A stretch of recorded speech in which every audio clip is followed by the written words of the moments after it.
What's up sa inyo mga kabote? Nanganak na nga pala yung ating Kawako Swordtail. Pero bago natin simulan yung video na to, ay pasok muna natin yung ating short clip ng intro. Let's go!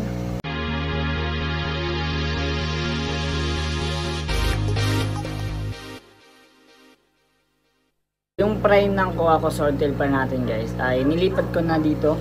Then hindi ko na siya na-videoan gawa kinakain na siya ng mga parent Kawako natin, kaya nilipat ko na agad dito para hindi na siya maubos kasi onti na lang guys nung nilipat ko, kaya nilipat ko na dito sa crayfish tank natin. Then yung ibang fry din dito ko nilalagay para mabisal lumaki kasi ito may mga lumot-lumot to, hindi ko tinatanggal para sa mga crayfish.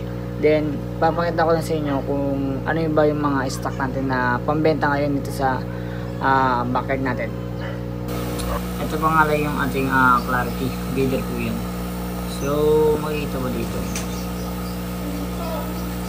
so makikita ito yung mga natin na jubi na kuha ko. So yung mga fry, ang daming crayfish dito guys. Nakita yung fry, ayun guys yung fry nasa 30 siguro yan, yung try dito. Ano, dyan.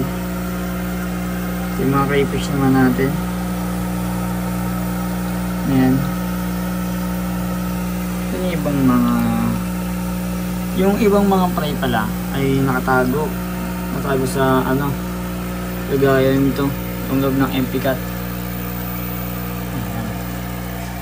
So dito ko nilagay yung ating fry guys para hindi makain ng mga breeder. Then ano nga ba yung mga stock natin ngayon? So meron ako ditong pink, purple, blue, at saka green danyos. Then meron din ditong long pin danyos. May long pin. Ayun yung long pin guys. Leopard green. Then dito naman meron tayong ngayon tetra. Then swordtail. Tapos meron din tayong plants dito. Kabomba, ano ba ito pangalan ito? Ito naman ay swordtail. Ito hindi ko lang pangalan ito. Kung alam nyo, comment nyo na lang below. Yan. Ito yung mga neon, no? Neon tetra. Then Kawako. Tapos meron din tayo itong mga glowfish. Hindi pa nililinisan eh, pero mamaya nilinisan ko na ito. Then siguro ito bebenta ko muna to. Itong mga platin natin na matagal na kasi papalit tayo. Hindi na tayo magbibreed. Then ito yung mga danyos din. Ito yung dating mga danyos, mga breeder na to. Itong kuha ko natin hindi ko bebenta gawa proven breeder ko na yan. Then meron din tayo dito Oscar, Tiger Oscar. Hindi siya makita, nabunong top natin.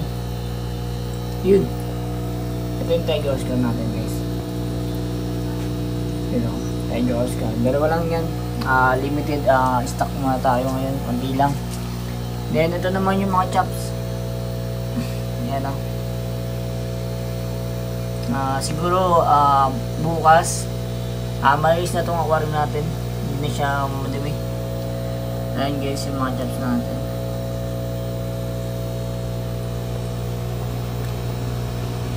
Ayun lamang yung ating mga alaga ngayon.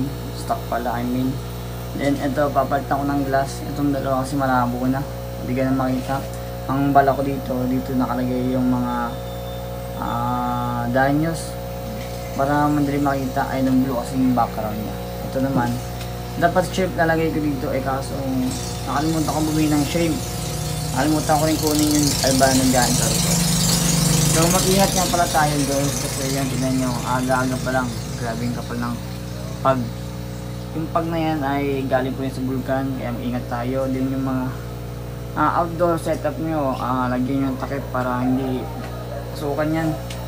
Regarding sa ating data.